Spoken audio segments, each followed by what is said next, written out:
Interlagos, November 2025. The place where legends are born, where rain becomes destiny, and where Lewis Hamilton once defied physics, reality, and every rule the sport threw at him. 4 years ago, he carved through the field like a man possessed. 24 overtakes, from dead last to victory. Brazil worshipped him that day. But 2025, this isn't redemption. This is survival. Because the man who conquered Brazil in 2021 just got destroyed in Mexico by a rule book that contradicted itself. A 10-second penalty for an incident the FIA admitted was beyond his control. So here's the question nobody at Ferrari wants to answer. Can Lewis Hamilton silence the chaos one more time? And here's the one tearing through the paddock. How long before Ferrari realizes the clock is ticking on wasted greatness? Let's rewind to November 2021, São Paulo, the Brazilian Grand Prix. Hamilton arrived under siege, disqualified from qualifying, started from the pit lane in the sprint, fought back to P5, then lined up P10 for the main race while Max Verstappen sat comfortably on pole. 20 laps in, he was hunting. 40 laps in, he was inevitable. Verstappen defended like his championship depended on it, because it did. But Hamilton passed him on the main straight with such ruthless precision that even Red Bull fell silent. His radio crackled through the static. That's what we're talking about, Lewis. Nice work. Success always feels sweeter when you face adversity.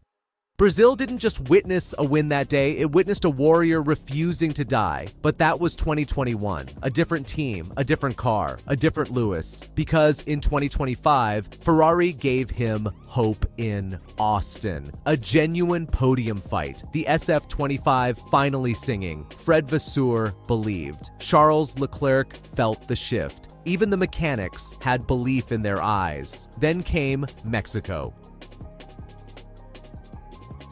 Turn 4, Mexico City. Lewis locks the brakes. Max beside him, both on the absolute limit. Contact inevitable, Hamilton gets pushed wide, Verstappen cuts the grass, both scramble for position, then turn 4 arrives, Hamilton dives back inside, late on the brakes, the gap closes to millimeters, and then lock.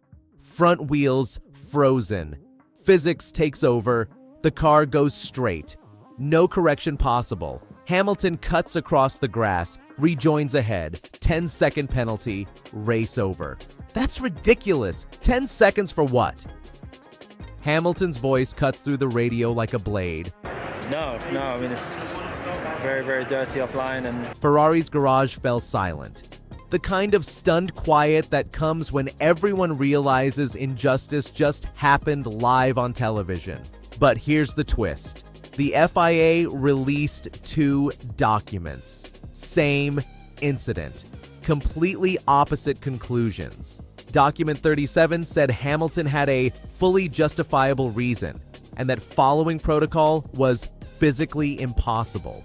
Document 36 penalized him for gaining an advantage outside track limits. Same regulatory body, same race, same maneuver, radically opposite conclusions. Fred Vasseur doesn't lose his composure easily. The Frenchman has navigated bankruptcies, egos, and political warfare across multiple championships. He's calm, diplomatic, calculated. But in Mexico, even he cracked. To win 10 seconds here with no chance to recover is race-destroying. Max did the same before. Cut across the grass without consequences. It's not very well managed. Translation. This is a disgrace. Telemetry revealed the truth written in numbers that can't be spun.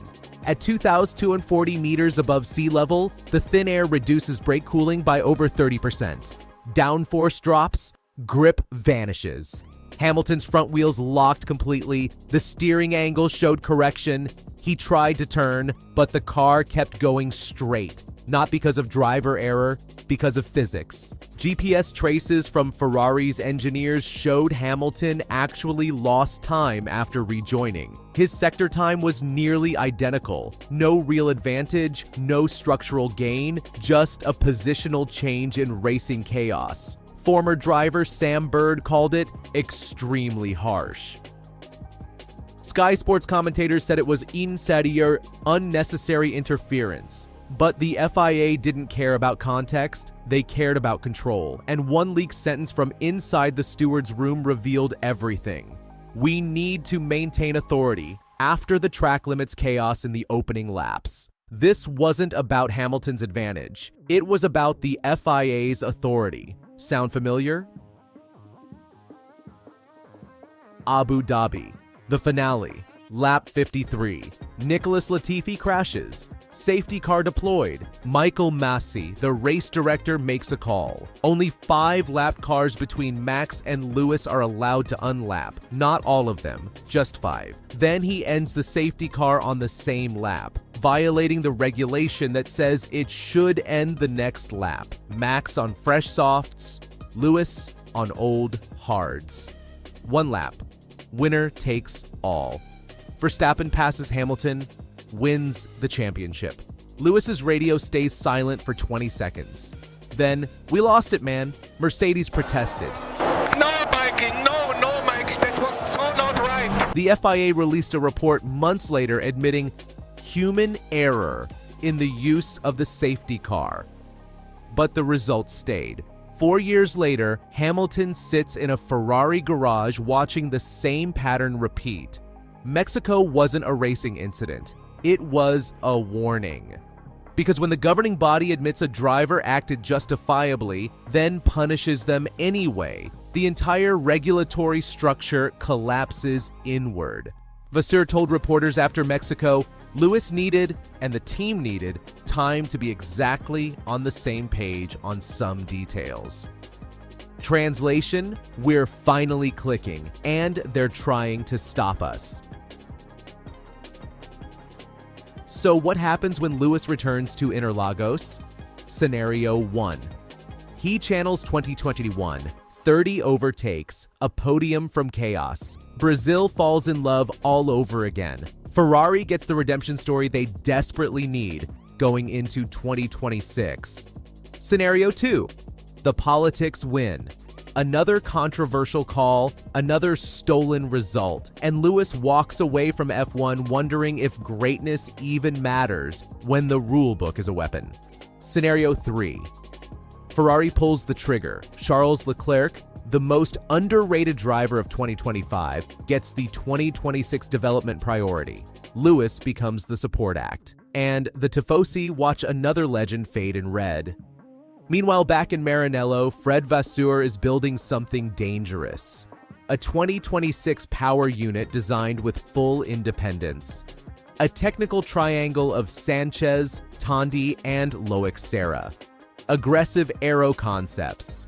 Possibly even zero-pod experiments. Charles has already tamed the SF23's understeer, dominated the SF24's balance issues, and turned the SF25 from a disaster into a podium car through sheer adaptability. He's won Hungary against Lewis on a track he called his worst. He's defended like a champion, attacked like an artist. But Lewis has Brazil. Unresolved questions.